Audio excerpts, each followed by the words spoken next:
Blue Chew wants to help you have better sex. Discover your options at bluechew.com. Chew it and do it. And we got a special deal for our listeners. Try Blue Chew for free when you use our promo code SOS at checkout. Just pay $5 for shipment.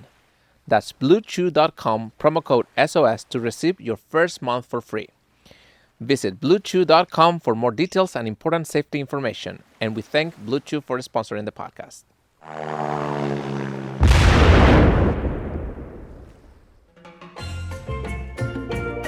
Welcome back to SOS VHS. This week, we have comedian Brad Williams talking about his favorite movie, Casino. It's the most comfortable podcast I've ever done. Is it or not? No, it is. This is very comfortable. Good. Everybody I feel like hates it. So why? I feel it's like like too low. I feel like it's decompressing my spine. I'm all right here. You looking at? Well, thank you so much for coming and doing this. Yeah, man. Be a good time. This is fun for me. All right. So before we start, could you like give me a quick summary of Casino for those who haven't seen it? Summary of Casino. This is very strange because I'm dressed like this, but at the same time, I kind of feel like with the white suit and the wig, it's very tattoo of Fantasy Island. I feel like half the people on YouTube were expecting me to go, the plane, boss. It's not what we're doing. We're doing Nicky Santoro. And so Casino was about Robert De Niro's character, who, this is going to shock you. A Robert De Niro character is associated with the Mafia. Right. And Robert De Niro is the general manager of the casino. And he's got a lady, Sharon Stone, who for some odd reason wants to suck James Woods' dick. Even though James Woods is the most creepy, horrible human being. Not just in real life, but like in this movie, you're like, there's no discernible qualities about this man that would make you go, but he's got a good heart. No, he's got nothing. He's got bupkis, as they say. Robert De Niro is a Jewish man in the movie. Yeah, take that for what it's worth. Robert De Niro playing a Jew. Yeah, no, it makes complete sense. If you look at him, he screams Jew. Every now and then they put huge Florida sunglasses on him. And like he's running a bingo hall. And I guess that's they're being like, nah, that's how we make him look Jewish. We put huge sunglasses on him. So that's that. So they're running the casino, and it just shows them in the day-to-day operations of the casino, trying to get money, how they screw people, how they find people that are screwing them, and how they deal with it, and how the mob bosses keep wanting to make their money no matter what. The mob bosses are like a really bad board of directors. That no matter, even if you make them $5 million the next year, they want $7 million. And then they don't feel that De Niro's doing a good enough job. So they bring in me, Nicky Santoro, played by actor Joe Pesci, who's about 3, maybe 4 inches taller than me. Right. And is allegedly the most intimidating man on the planet. I don't know how he does it.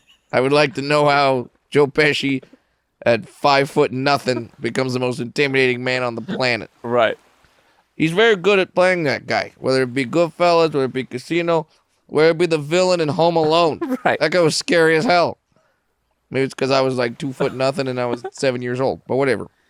That being said, Nicky comes in, and Nicky has a little more brash attitude. He's got a little, he doesn't like to play games. He likes to crack skulls. He likes to break knees. And in the end, I don't know, spoiler alert, doesn't work out too well for Nicky. In one of the most brutal deaths in cinematic history, he has to watch his brother get beaten to death by baseball bats before they beat him to death with a baseball bat. And that's all I want to say about that. That was a very sensitive subject. And the movie pretty much ends with Robert De Niro having a soliloquy about how Vegas has changed. It's no longer run by gangsters. It's run by Disney. Corporations. It's run by the corporations. Mm-hmm. And now they don't know who you are. They don't know your drink. They don't know your game. They don't know. And it's all for the kids now. It's no longer the adult playpen that it used to be. I believe this movie said the word fuck more than any other movie in history up to this point. I mean, it's 3 hours long, so yeah. 3-hour long movie, and I believe if you time it right, the word fuck is said out of I think I read this stat, 1 out of every 7 words is fuck in a 3-hour long movie. Right. Marty Scorsese, wow. That's your, so that, ladies and gentlemen, that's how you become a great director. It's funny, Marty Scorsese. Tarantino copy that. Yeah, he uses the N-word instead of fuck, but you know, whatever. That's neither here nor there. Tomato, yeah. Yeah, neither here nor there. So Marty Scorsese likes to put down the Marvel movies and say those aren't really movies, and then he puts out Casino, which is 3 hours of the word fuck. So we all have our preferences and what we like. Casino, for my money, is my favorite movie of all time. It's right up there. It's in my top 5. And I don't know. I'm going in between Chicago and fucking New York Right. and Italian. It's all blending together. Yeah, it's all great. So why is this one of your favorite or your favorite movies? Yeah. I think it's one of my favorite movies because you could tune it at any time. And all it is, hey, this guy's running a casino. And this is the kind of shit that he's got to deal with. He's got to deal with people trying to cheat, people coming in, using signals on their legs, hitting a button and screwing the casino out of money. He's got to come in with a whale, a big spender coming in. He wins like $10 million, and he goes, you can't win $10 million. So they go Like 2. yeah, and then they say, oh, his plane doesn't work. Right. Even though, it's like, oh, you have trouble with your plane, and then he goes back to the casino and he loses it all and loses a few million, and then it's like, cool, now your plane works. Right. Adios. And he's got to deal with Sharon Stone. And listen, man, I get it. That's the mother of his kid. But if I swear to God, if some broad, even the mother of my child, treated me the way Sharon Stone treats Robert the fucking Nero in this movie, she would end up in the desert. And not in a condo, you know what I'm saying? I mean, she tells him she doesn't love him, and he said, well, don't worry, it'll work out. Yeah, it'll work out. I'll out. just throw money at the problem, and I'll just throw money, drugs, fur, and jewelry at the problem, and then you'll end up loving me. And it's like this Sharon Stone broad, all right? Here's the thing. Sharon Stone is in the movie married to Robert De Niro, who's the manager of a casino. He's rich as all fuck. They got everything that they want. Mm-hmm. And Sharon Stone's like, yeah, but I don't have the creepy hook dick of James Woods. So let me, and he gives me drugs. So let me go after James Woods. At some point, he even hops on the cock of Nikki Santora, yours truly. Mm-hmm. And that's his best friend. And he's still like, you know what? I'm Sharon fucking Stone, the peak of my powers. Let me go after this 5'1" pygmy, Joe Pesci. I'm not trying to put down short guys. Right. Know? I have a lot invested in short guys. But what the fuck, Sharon Stone? You do that with me. Let me tell you. End up in the desert. You're dead. Fuck you looking at? I'm sorry. Listen, I know it's Hollywood. There's a lot of pressure on parents, but have a sandwich or something. Jesus well, Christ. we have a bare bones crew, and we just dish him up. So did you watch this movie when it came out in '95? No, in '95 I was 11 years old, right? And I believe my parents would not let me go see a movie that has the word "fuck" every 7 words. All right. So they didn't. But this Casino became the movie that was on, I think, like TBS or TNT or something, and they would just play it. Because why the fuck not? A, it's a perfect movie, and then B, it runs for, when you have it on your network with commercials, it can run for 5 hours. And, there's no time where you're like, oh no, I'm only into the movie an hour in. I missed the first hour. I don't know what's going on. No, you know exactly what the fuck is going on. Sharon Stone's a bitch. Nikki Santora, that's me. I'm trying to make some money. Everyone's trying to make a little bit of money. Everyone's trying to dip their wick, if you know what I'm saying. And some people are getting whacked. It's a great fucking movie. And Don Rickles is in it. Yeah. the legend, Don Rickles. And he doesn't play Don Rickles. That would have been great. But instead he plays like the floor manager. He's the old school wise guy as well. Right. And he's really good. He's the one that says, hey, that guy over there is cheating. Let's go hit him in the hand with a hammer. Good role. Oh, are you a fan of Scorsese's films? I love Scorsese. Marty Yeah. Scorsese. He's Italian, you know. Goodfellas. Casino. Yeah. Raging Bull. I even like The Departed. There you go. I went to Boston for 1 second there. Okay. I even like I even like that movie. Some people don't like it. Yeah. Due to certain twists and turns in the end with the little rat going across the screen. They're like, it's too on the Departed? nose. Yeah. I liked it. Yeah. Departed. Same movie to me as Casino. You can Right. tune in at any time and you know what's going on. What's happening? They're trying to make money. He's trying to not be discovered. Yeah. I love Marty Scorsese. Do you think the movie is funny? Because I feel like that he always like Casino? tiptoes with Hilarious. the violence and comedy together, which is something that I always It's appreciate. hilarious. You smash a guy's hand with a hammer, and you're watching him breathe in pain. It's fucking brilliant. I was laughing the whole time. And then you have, like, Marty Scorsese movies. He knows how to do humor without actually doing humor. Right. Like when he did The Irishman, having a 92-year-old Robert De Niro try to kick the ass of a 25-year-old. Hilarious. One of the top 5 moments, comedic moments in cinematic history, and he wasn't trying to do it. He's got 99-year-old Robert De Niro trying to put his arthritic hip into good use, and that's more force than he was getting right there. Uh-huh. And that looks like I'm just trying to do something with the old reflexes, liquid death. Yeah, I do that right there. But yeah, so Marty Scorsese, unintended comedy. And it's wonderful and then every fight that De Niro has with Sharon Stone. Now, thankfully, my wife, sweet angel as she is, she's not going out banging another pygmy. She just bangs me. It's good. And she's not going out with James Woods, Yeah. which I've read his Twitter. That would be problematic for many reasons. But we've had some fights. So I can relate to someone that you love so much that drives you fucking insane. Mm-hmm. And every now and then you let off some steam, and they let off some steam, and then you come back and you go, all right, let's have a Cavassier and then go to bed. It's good. Awesome. I don't know why I went kind of Bill Burr there. Yeah. I went kind of Bill Burr there. I'm trying to stick to one accent. It's not going great. It's going. I was like, Bill Burr, you gotta do that thing right there. It's fine. I don't know. It's going back and forth. Anyway.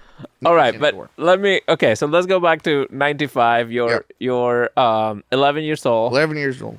So at what point in your childhood you realized, like, you're not gonna play in the basketball team? When I was fucking born. No. And they said, hey, you're not a 7'2" black man. And they said you're a white dwarf from Orange County. And that's what I was like, well, NBA's probably not in my future. I'm probably not gonna be a football player. I tried to be a punter at one time. I tried to sign up for football and be a punter. But you already saw my leg work. Yeah, Don't have a lot of flexibility. your leg work is incredible. It's not that powerful. All the power comes from my ass. My ass is. Have you ever seen a dwarf ass? Spectacular. Apparently, my TikTok thinks that I love seeing dwarf ass because that's all I see. My algorithm is just like dwarf ass, dwarf ass, dwarf ass, apple, dwarf ass, dwarf ass. Chiropractic video, dwarf ass. That's what my algorithm is. Mm-hmm. I don't know what the Algorithm doesn't lie. So. I don't know how the chiropractic videos got on there. I mean, I go to a chiropractor, and I'm not one of those guys that like gets off on bones popping. But they throw some stuff in there. But yeah. So that I knew very young, Very not young. gonna be a professional athlete. Right. And Yeah. then, so I remember when you were on Bad Friends, you mentioned that how your dad helped you write jokes or like write Yeah. comebacks already because he Yes. knew already that you're gonna have some issues with other kids. Yeah. Right. What age is that? Oh, that's about 5 years old. 5 years old. My dad's tall. So all I know, all dwarves don't come from other dwarves. Camera, okay? There's not an island of fucking pygmies that are out in the South Pacific. It's not like Moana. We don't board boats and throw little spears at people. All right. So my dad's tall. He knows that his son, his pride and joy, is gonna go to school and probably get made fun of. Kids are fucking cruel. So he and I would sit down, write jokes together, comebacks. So then when someone came up to me and said, "Ha ha, you're little," I said, "Ha ha, your mom doesn't live with your dad anymore." And that was a way better joke. Right. And I grew up in Orange County, like I said, so I had about a 55% chance of getting that correct. So yeah, and kids knew not to kids knew not to mess with me. This episode is sponsored by Blue Chew. Let's talk about sex. Summer is around the corner. Do you want to bring heat in the bedroom? Now you can increase your performance and get the extra confidence in bed. Listen up. BlueChew.com. Blue Chew is a unique online service that delivers the same ingredients as Viagra, Cialis, and Levitra, but in chewable tablets and at a fraction of the cost. You can take them anytime, day or night, so you can plan ahead and be ready whenever the opportunity arises. The process is simple. Sign up at BlueChew.com, consult with one of their licensed medical providers, and once you're approved, you'll receive your prescription in a matter of days. The best part? It's all done online. No visit to the doctors, no awkward conversations, and no waiting in line at the pharmacy. Blue Chew tablets are made in the USA and prepare and ship directly to your door in a discreet package. And let's be honest, talking about sex is something that we should do more and more naturally. I'm from Europe, something that, I grew up doing. Sometimes not everything works. And with a little tablet now, your confidence back. I strongly recommend if you need a little extra help downstairs, go to BlueChew.com. Blue Chew wants to help you have better sex. Discover your options at BlueChew.com. Chew it and do it. And we got a special deal for our listeners. Try Blue Chew for free when you use our promo code SOS at checkout. Just pay $5 shipping. That's BlueChew.com, promo code SOS to receive your first month for free. Visit BlueChew.com for more details and important safety information. And we thank Blue Chew for sponsoring the podcast. So, at what point you realize you're funny? Oh, very early. I realize I'm funny very early because that's my defense mechanism. That's how I get people that want to make fun of me that then start to like me. I crack some dwarf jokes, crack some jokes on them, crack some jokes on their friends.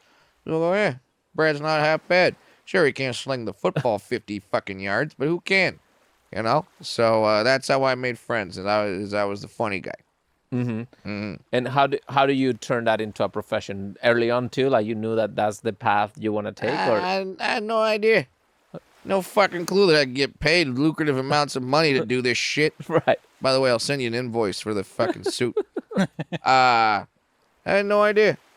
And then I was watching. This was in like the late '90s, early 2000s. I was watching Comedy Central Presents, which is a bunch of half-hour comedy specials. Guys like Frank Caliendo, Paulo Francisco, Dom Herrera. Wonderful half-hour comedy specials. Freddie Soto. And I was like, oh, shit, that's cool. I remember watching Eddie Murphy Raw, and I was like, oh, that's really funny. You can't really say it's funny now. The first couple bits are a little problematic. Right. They don't exactly hold up by putting men of a homosexual nature on top of a card and using them as a siren. Might be a hate crime nowadays. But no, I loved it. I love comedy. And then in high school, I started doing improv comedy, do a scene like, hey, give me a job, give me a profession. People yelled out leprechaun so often. I don't even know why. It was weird. But that was a lot of fun. And then after that, while I was in college, I was going to the University of Southern California, fight on Trojans, and discovered open mic nights. And that was a blast, doing open mic nights. And once I did that, I was like, well, I'm in trouble because this is going to be awesome. And so far, so good. Here we are, 20 years later. Right. If you would have told me 20 years ago that my career would be so successful Right. That would be in a rack shack studio in the valley. Probably has been used for porn. There's probably some I cannot- jism in these walls. I cannot deny it. That guy's got a boner. Yes. Yeah, Maybe and one. then Maybe one shoot. if you got all that, it's like, yeah, I'm obviously living the fucking dream. You know, I'm here with some sand and a fucking coconut. You know, in my Fantasy Island outfit, trying to be Nick Santoro, but it's just amazing. It's amazing. I'm living the fucking dream, and it's really. I don't know how long I keep this fucking accent going. I don't even know what accent it is, but it's great.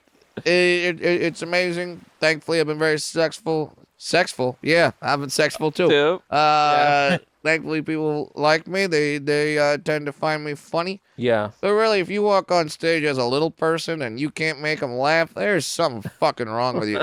Because dwarves are just inherently funny. Look at this. I'm in a suit, and no one's thought is like, that's a sexy ass. They're like, that's fucking hilarious. They put a suit on him. How'd they get that? Shut up. But okay, so when you tell your parents, hey, I'm dropping Oh, they knew I was a dwarf when I was born. I didn't have to tell them. no, dropping out of college. and Oh, all that, yeah, yeah, Were they yeah. like supportive of that choice? Absolutely not. Right. I came to imagine. them and said, hey, I found stand-up comedy. I'm going to go on the road. I had a year to go. A year to go to graduate. And What were you studying? that's the thing. I was studying communications. Right. Okay. Yeah. Like, we didn't lose a cancer cure. Right. We're not sitting here like, man, all those kids with cystic fibrosis would now be able to have a normal life if Brad Williams had just stayed in school. Right. No, I'll tell you what we lost. We lost a minor league baseball announcer. Right. That's what we lost. That's what I probably would have been doing. And in a minor leagues, like, hey, you're for the Rockford Barons. You know, how'd you do? Did you know you're gonna be upgraded to the Toledo Mud Hens? You know, it's something like that. So I was majoring in communications, found stand-up comedy, dropped out. Parents were pissed off, but Right. once I bought myself a house at age 25, a few years in, condo, whatever. But yeah, then they were like, oh, this is good. And then once they went and they brought their friends to see me, and I made the friends laugh. You know, my dad brought all his buddies from the office, and then all in the office they'd be like, hey, Big Pete, how's your kid doing? He's funny as hell. Then my dad's like, that's right, he's funny as hell. So yeah, I got him on my side eventually. Right. I mean, it's just a risky profession, no matter who you are. Oh right? yeah, I would have. If my kid's a year away from graduating and she comes to me and says, I want to do what you do and be a fucking clown, you know, I want to amuse people. I'll be like, that damn, like, you just finish college. Right. But, you know, that wasn't in the cards for me, so I get why my parents were mad. Right. I support that. You know, we were close the whole time, no big deal. But then it turned out great. Turned out great. So, yeah, I would support my kid, but that's only because I plan on being really fucking rich. So it doesn't matter. Right. And is it true that you were at a Carlos Mencia show where he was making little people Yeah. jokes? Yeah, And then I you was were in the there? audience. Yeah. He's on stage. This is before I started doing comedy. Oh. I was in the audience of that show, and he started making midget jokes, and half the audience is laughing. The audience is by me is like, "Whoa, we can't laugh at that shit." Yeah, look at that. And then and see us on stage, and he goes, "What, is one of them here?" And I just raised my creepy little hand in the air. And it's like, "Yeah, I'm fucking here. What are you gonna fucking do about it?" And he called me up on the stage, started asking me questions. I answered the questions. He didn't try to make them funny. I just answered the questions. He said, "Hey, what do you do for a living?" I said, "I work at Disneyland." Because I did. I grew up in Orange County. At some point, all kids got to work at Disneyland if you grow up in Orange County. The fact that I'm a dwarf is purely coincidence. And then I said, I work at Disneyland. The audience laughed, and I turned to the audience and I said, "Fuck you, I'm not one of the 7. And then they laughed again, and I'm like, oh, that felt really fucking good. That Right. felt really fucking good. So I had sex at that point, but that was right up there with sex. So after that, I started doing the open mics, and that really made me go like, I really want to do this. So I started doing it, and it's been fucking great. And so what was your big break or the first big step? Yeah. So here's the thing. Here's the thing about show business that I want to put it out there for people. wow, I've been doing that whole thing with my neck held up. Yeah. Now I'm putting it back. It feels Yeah. fucking delightful. This is so much better. You All can right. leave Nick All right. Santoro. No, this is great. All right. No, you don't, very rarely in show business and in life do you get one big break.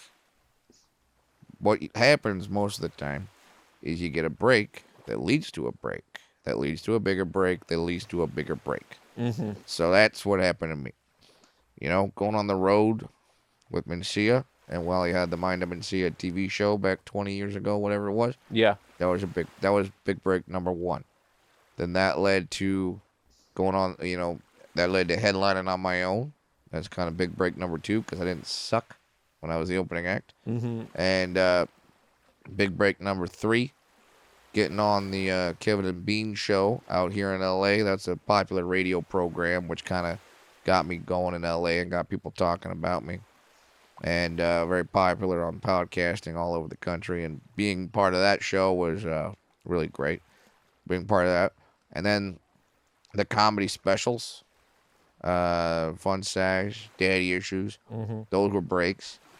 And then that led to Netflix. That was a big break.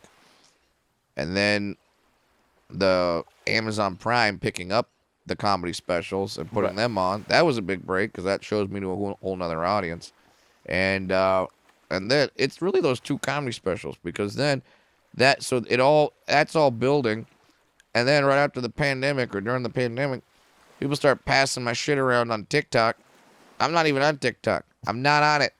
Anyone who says they're Brad Williams, they're not. That's not me. Mm-hmm. I'm not on it yet. I will be eventually, but whatever. So they passed around the clips, and that got me popular even more. So it's like all these things just led to the next, led to the next, led to the next. So I don't like saying like this one thing was my big break. Mm-hmm. It's a lot of things that just kind of led up to each other, and that's how it is in life, because it's like, I like this quote. Quote is, people like to say to people who are successful is, you got lucky. You got lucky. Luck is skill meets opportunity. Because if I had gone on stage, before Mencia and sucked, well, then that ends that opportunity. Mm-hmm. If I started headlining and I sucked, that ends that opportunity. Before I got on the Kevin and Bean show, I tried to do that.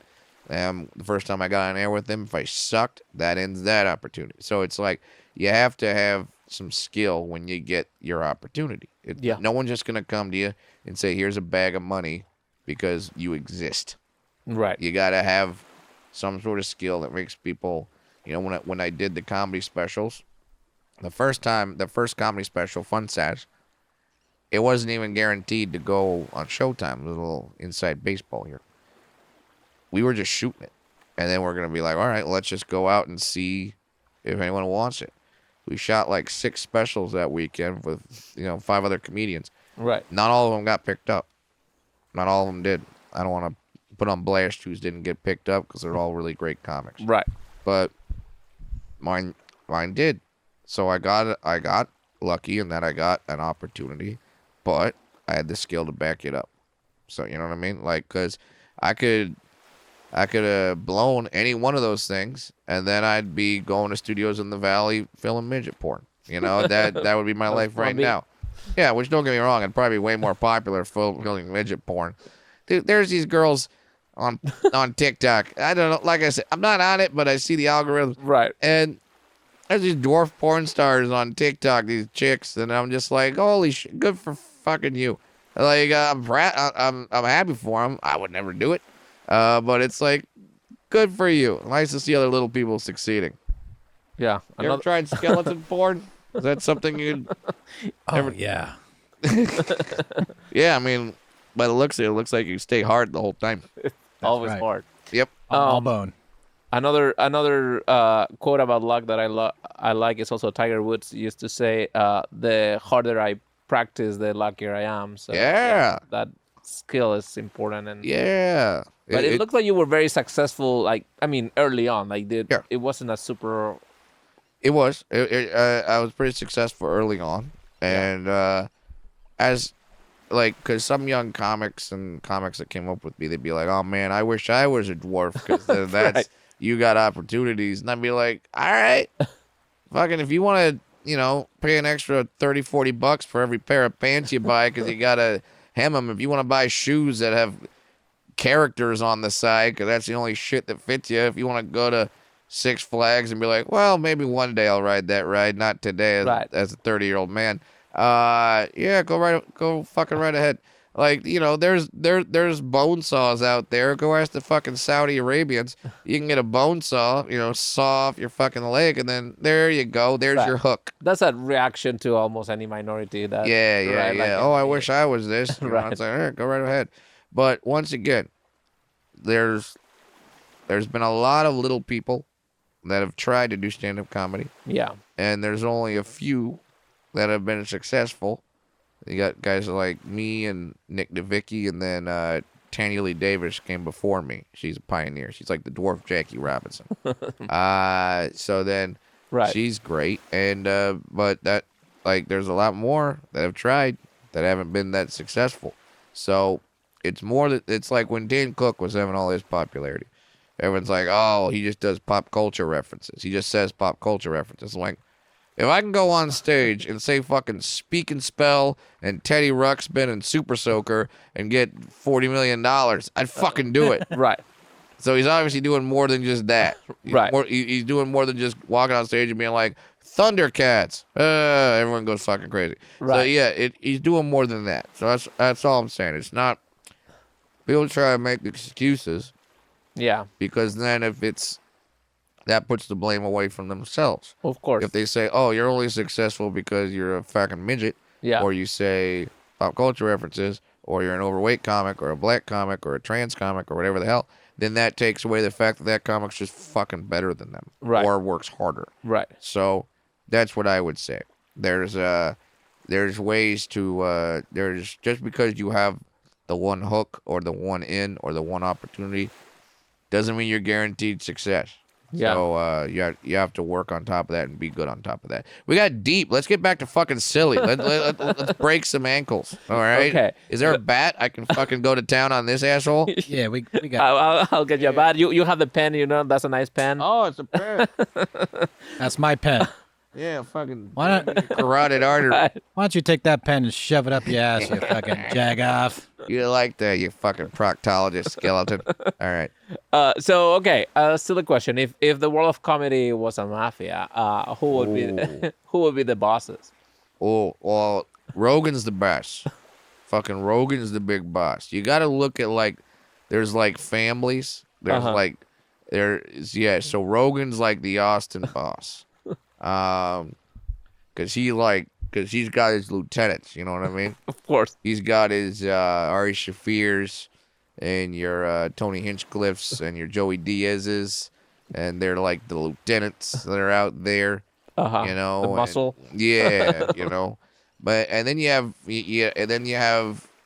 like a Bert Kreischer. I think Bert Kreischer has moved up to the level of boss, and he used to be a Rogan lieutenant.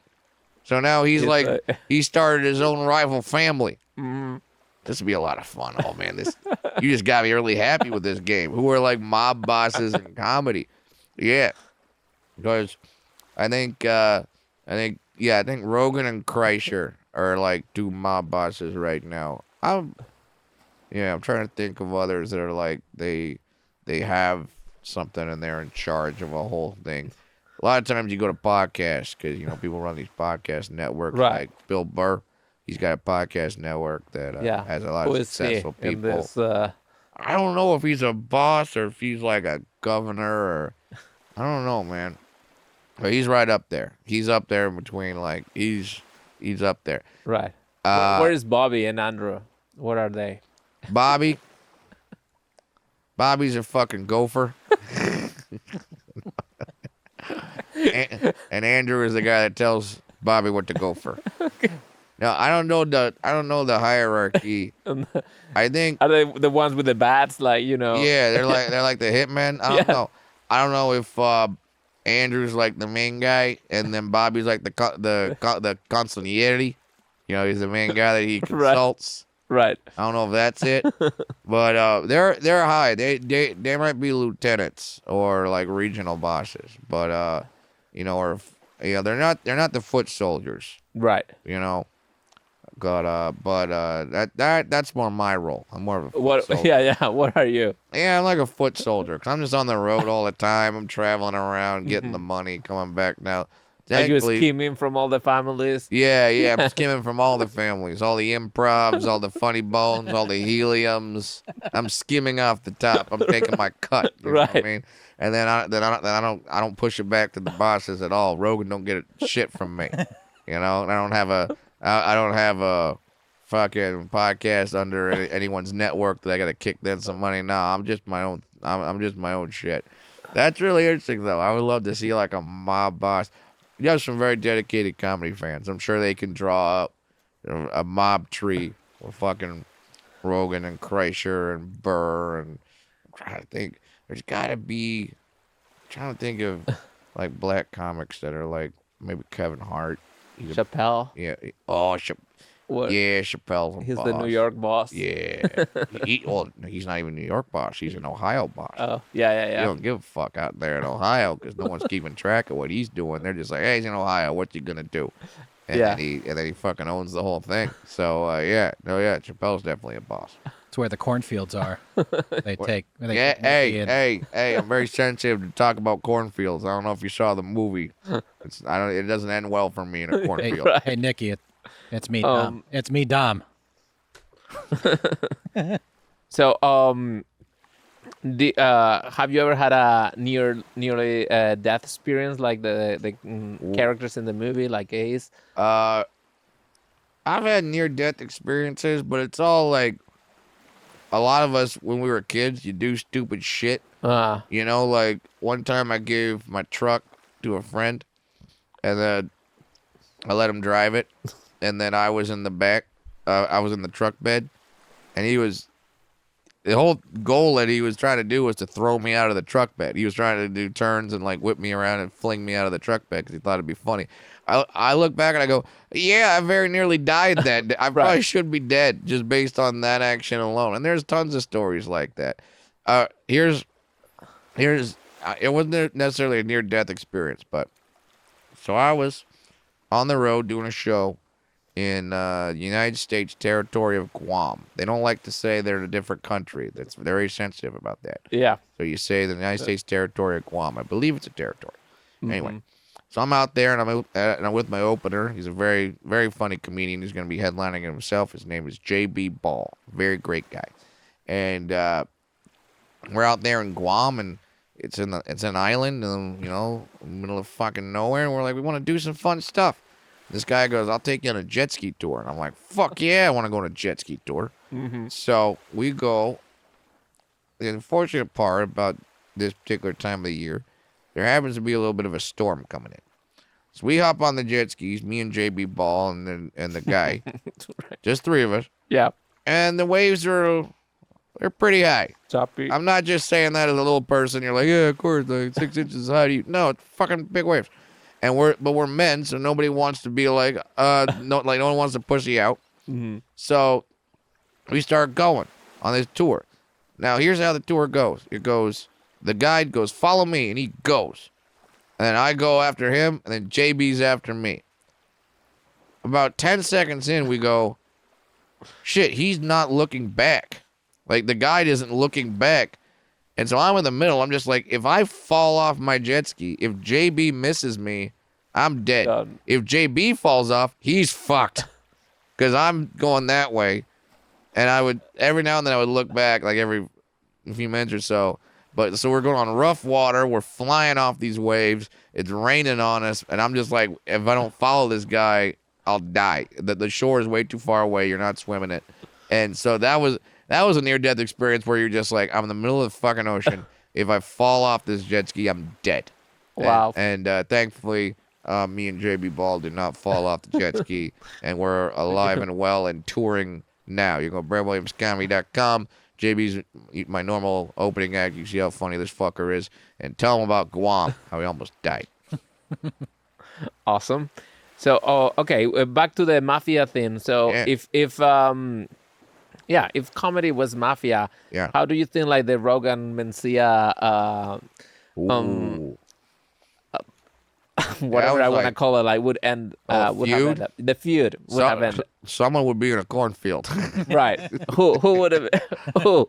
I mean, see, the thing is like you got Rogan, he's got all the martial arts backgrounds and Right. stuff like that, and I've been, I'm friends with both guys, so I don't want to get too far into it, but at the same time, I'd say Rogan's fans are a little bit more, what's the word I'm looking for?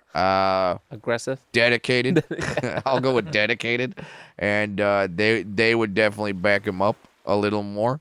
So yeah, I'm sorry to say, Ned, but you'd end up in a cornfield, fucker. It's just kind of how that goes. If it was the Mafia, if it was the Mafia, Right. Yeah. Did if it was the Mafia, was that like worst thing you could do to another Mafia? Is this like equivalent to like oh, skimming out the whacking top? him. Yeah. Yeah, it might be. I mean, yeah, one could argue that, I mean, it was the best thing for us as a society, but Hannibal Buress calling out fucking Cosby was like the worst thing you could do, but turned out to be obviously a great thing for society as a whole. Right. But like, because Hannibal Buress calling out Cosby kind of started that whole snowballing effect. Right. So yeah, I think whenever there's like comic on comic, either people accused of stealing or shit like that, Yeah. that's like the equivalent of the families warring. You know what I mean? Right. So, yeah, I try not like. Are there comics out there that I don't like? Fucking, of course, Right. of course. There's a lot of us, Right. But I don't like to say shit because we're all in the Yeah, same you thing. guys It's like are- a Cold War. Right. That and like if I say shit, then they'll say shit, and their fans are coming at me, and my Right. fans are coming at them. Don't need that. Makes sense. I like that. I like to keep the peace. I Yeah. like to keep the peace. Yeah, makes sense. Makes Hey, sense. Ace. I don't know how many times have you told this story, but Sure. I heard a couple times, and it's just too funny not to ask you. Like, Okay. so when you were on the road, how did you get that job in San Francisco that led to Oh. meeting your wife? Okay. Yeah. So here's the thing. So I was doing well, like I said, on the Kevin and Bean show, Right. radio show out here in Los Angeles.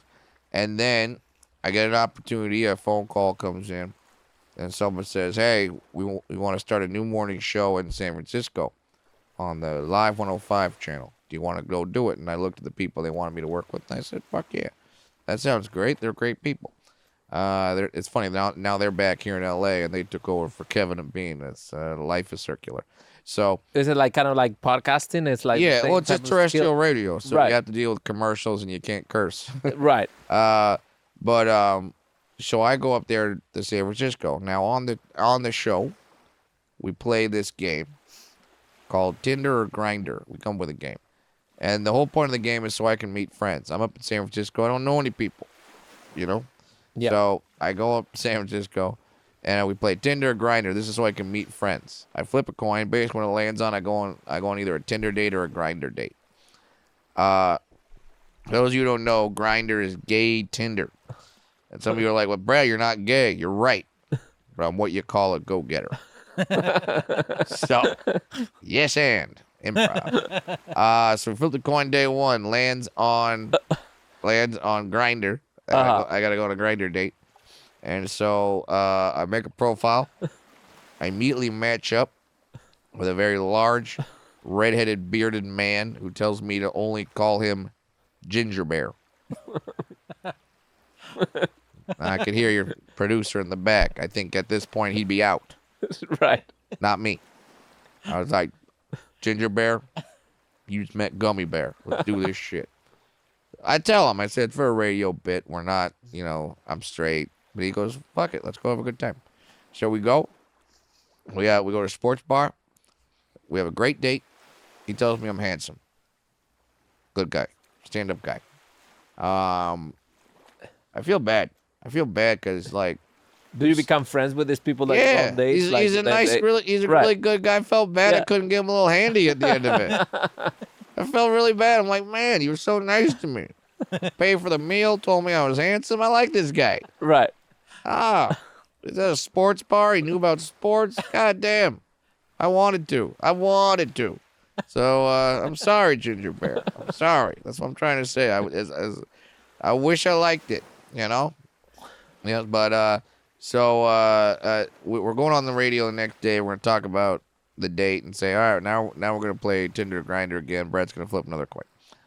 This time, someone calls in and goes, yeah, you're doing Tinder Grinder. You should try Thrinder. I'm like, fuck is that? I go, that's Tinder for people trying to have threesomes. I'm like, I like threesome. Who doesn't like that? Yeah, and this is how you know it's not bullshit. It's not called Thrinder anymore. It's called Field. F-E-E-L-D. Tinder sued them for copyright infringement. So it's a real app. So I go on the app and I matched up with two ladies. This is your second time playing the game already? Yeah. I'm like, fine, we'll do Thrinder. Because I'm trying to make friends. If you're on Thrinder, you make double the friends. You just try to, it's more efficient. So I go on Thrinder, I match up with two ladies, we're all going to go out together. And then one of the ladies calls right before and says, I can't make it. I'm not showing up on the date. So I call the other lady and I say, all right, we lost one. Do you still want to go on a date? She's like, yeah, still go on a date. So I go on a date with this broad. 2 years after that date, I proposed to that woman. Because you find a hot Asian woman that loves three ways, you lock that shit down. What was it like in casino? Was it like love at first sight, kind of like or infatuation No. at first sight? No. No, it was not. Okay. She'll tell you the same fucking thing. Okay. We were there for a wham bam thank you ma'am. We were on a fucking sex date, a sex app. I was just supposed to go in there and be like, cool, you look like your picture? Great, let's go. And she had the same thought process. She had just come out of a relationship. She was kind of heartbroken. And she was like, all right, let me make some bad decisions with this little guy and make me, he'll probably make me think that my life could be a lot worse. So we both came in with that mindset. Mm-hmm. But literally about 20 minutes into the date, 15, 20 minutes into the date, I'm like, shit. I like this one. She's cool. She's cool as fuck. She's got a mouth on her, and that's not a sexual thing. It's like she's witty. Right. She had comebacks to my jokes, Yeah, you need that. Yeah. And so then she had her shit together. She had a job, 2 jobs. And then, when I eventually went to her place was very clean, very organized. And she would talk about all this stuff that she does to keep it that way. And I'm like, oh, I'm gone all the time. I would like that. And 2 years after that, I married that woman. Like it was meant to be just a quick thing. And then both of us, and for her, she's told me this. She goes, yeah, you were nice. You were nice. Most guys, when they know they're gonna get laid or whatever, they think that's what they're gonna do. They're gonna be mean. It's like, you were nice. You were kind. And I'm like, fuck, that's all it took? I've been nice forever. I didn't get anything like that, but shit. But it's great. And now we've been married for, all right, September will be 7 years. We're married for 7 years. We have a baby girl together. She's 3 years old. She's 3 years old. So life is. We just bought a house. Life is good. Life is freaking good. As long as no James Woods character or appears, fucking Joe Pesci asshole comes over and tries to interfere with my shit, life will still be good. Right. And are you a big gambler since you work on those casinos? I don't gamble or shit. Okay. I love my money. You want to know what I love more than my money? Keeping my money. Okay. I like that. It's an old phrase, but the casinos aren't built because everyone goes in there and wins. Right. So I don't like to gamble. Every now and then, like when it was a Super Bowl or something, I'd throw a couple bucks. Yeah. But I don't. We're doing blackjack every night. No. I like my money, and now especially with a kid, I feel a responsibility. I don't want her to not go to a good school or not have a pair of shoes, or she can't get a car because fucking daddy put too much on the Denver Broncos to cover. Right. I don't want that to happen. So I'm not a big gambler.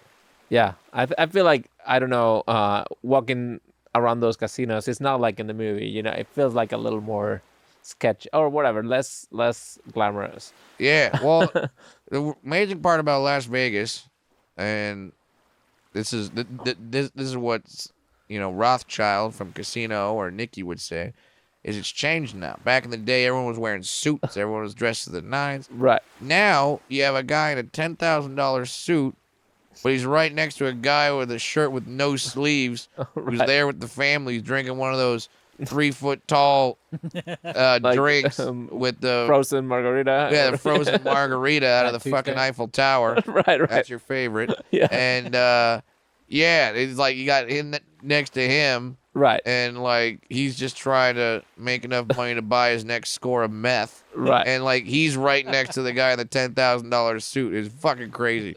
Right. And that's what you perform for every night is that mix of like we had high rollers, we had celebrities. I got to meet some really cool people like there's an R&B guy, Anderson .Paak. He came to the show. What a great fucking guy that guy is. He came in. He's got a hair, and he got a good head of hair on him. He's a great dancer, and I was able to get tickets to go see his show. He did a show with Bruno Mars. Fucking fantastic. So we went and saw that show, and he came to the show. The wrestler Chris Jericho came to the show. He's a good guy. And yeah, he was stoked. He loved it. So yeah, we would get celebrities coming to the show, and then we get the fucking family of 4 from Omaha Right. coming in, spending the paycheck that they earned in the cornfield. Oh God, cornfields. Yeah, so they're coming in. They're having a good time too. So everyone came in and had a good time. It was great. Cool. And then so Ace in the movie, Robert De Niro's character is such a perfectionist. Do you feel like, are you like that? Are you like very meticulous? No. Are you no? No, I roll with the punches, man. I'm gonna try to do a Chicago, New York, whatever accent, doing an Asian accent. This is gonna come out really bad, and I'm probably gonna get canceled. So, Bruce Lee had this quote where he was like, "Be water, my friend," and where he's just saying, "Be water. Water fills whatever container that it's put into." Yeah. You know? Goes in the bottle, becomes the bottle. Yeah, it becomes the cup. Right. Watch him say it. It sounds more profound than me. Yeah. In this outfit, but but that's what I am. I'm water. If I go and my plane's delayed, okay, I'll figure it out. If I go and all right. The other night I was in Stand Up Live at Phoenix, Arizona, which is a great club, one of my favorite clubs. They're fantastic. The staff is amazing. The fans were great. We sold out 6 shows. Sold out 5. We added a 6. We sold that one out. Unbelievable. Wow. So we sold 3,000 tickets that weekend. It was unreal. The fans were so great. In the middle of a late show on Friday, which if you read Steve Martin's book, Born Standing Up, he says I quit stand-up because of the late show Friday. Because that's when all the drugs come out. It's the worst show of the week. In the middle of my show, the fire alarm goes off. And at first, I'm like, all right, this will stop in a few seconds. Nope. That fire alarm lasted for 25 minutes. 25 minutes of, you're already tired of it. That's 3. Right. Anyway.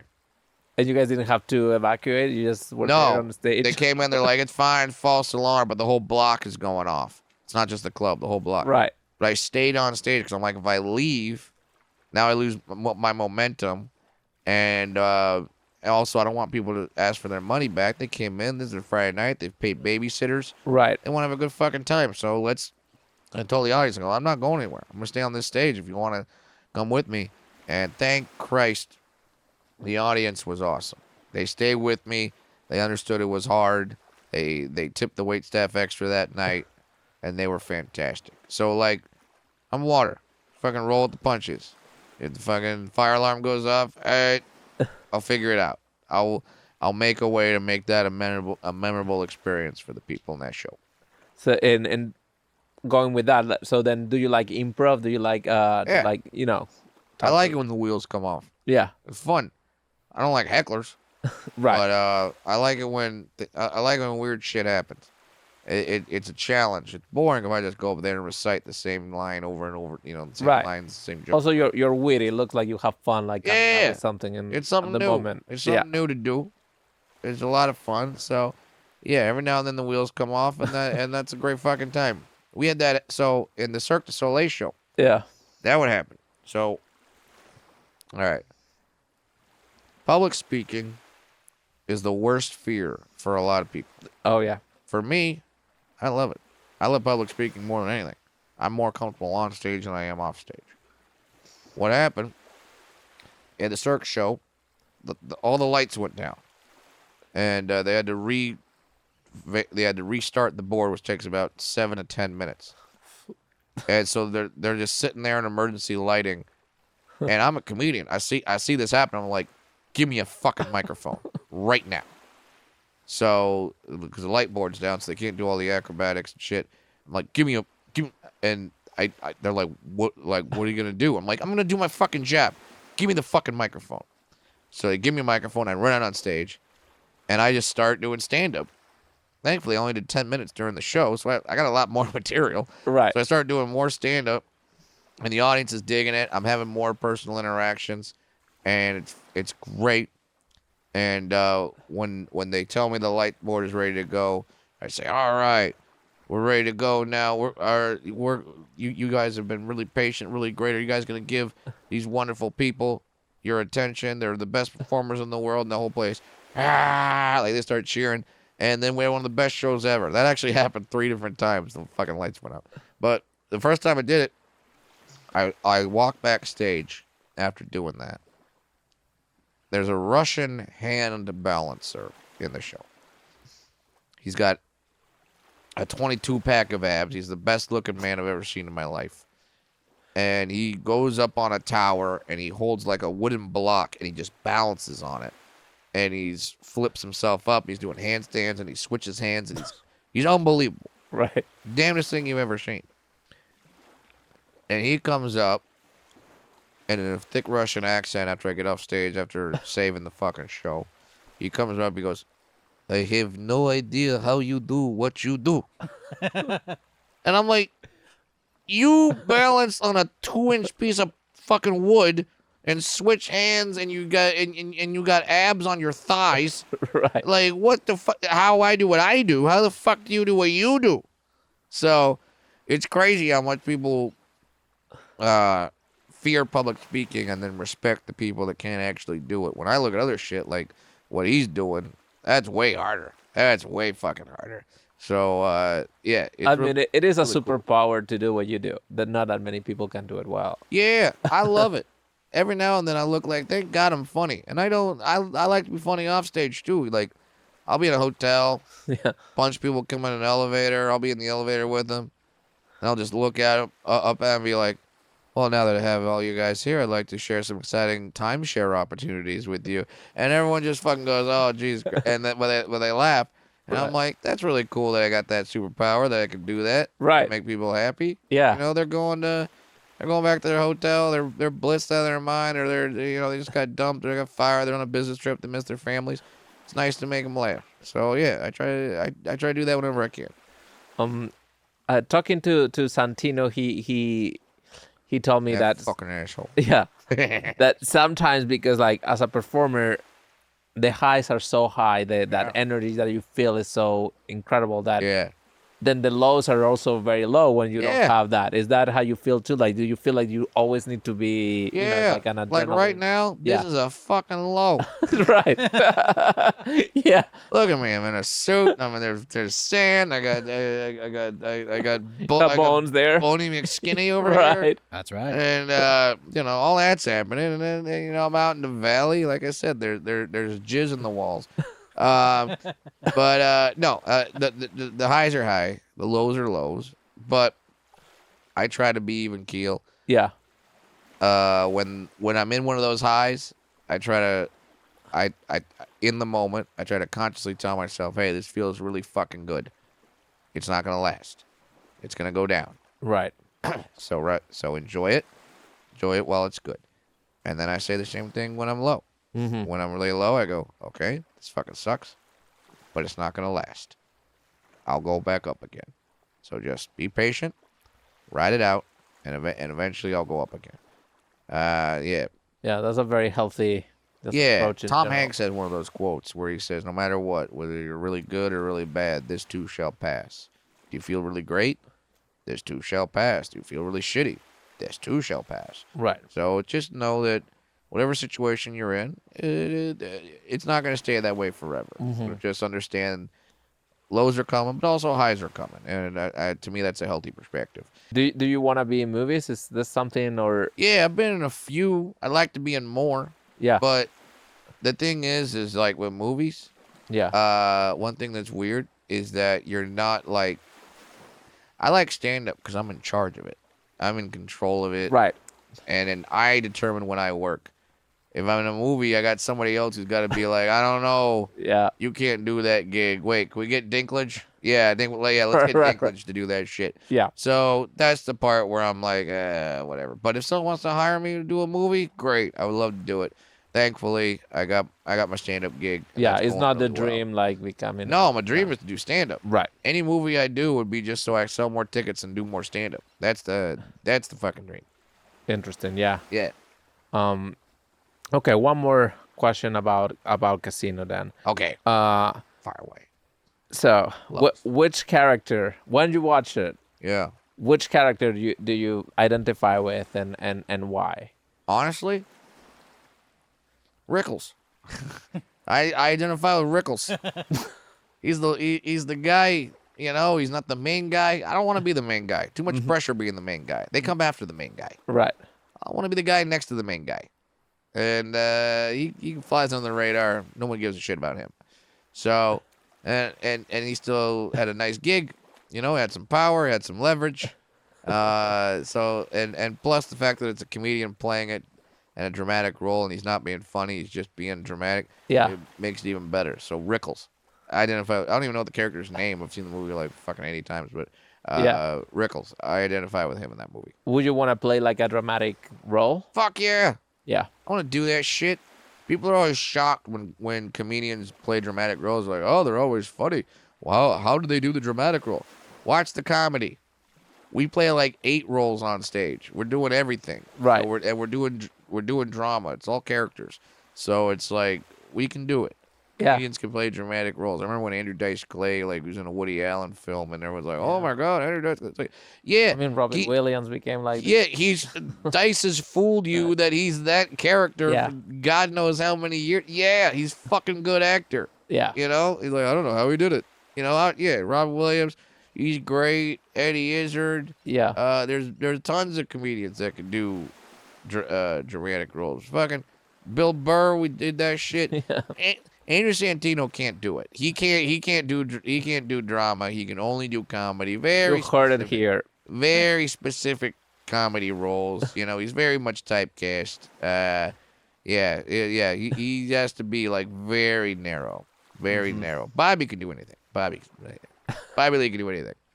As long as there's no lines that he needs to learn. Yeah, then it's fine. No, Bobby's really great, but that Santino guy, Totally. right? You agree? 100%. You agree? You hate the guy, right? We'll probably cut this part, but yes. Nah, you hate the guy. You've told me off mic many times how much you're like, I can't stand that Andrew Santino. He walks around like a shit dope steak. You told me that many times. Many times. You fucking asshole. Ow! You fucking asshole. Ow! Ow! Down! Ow!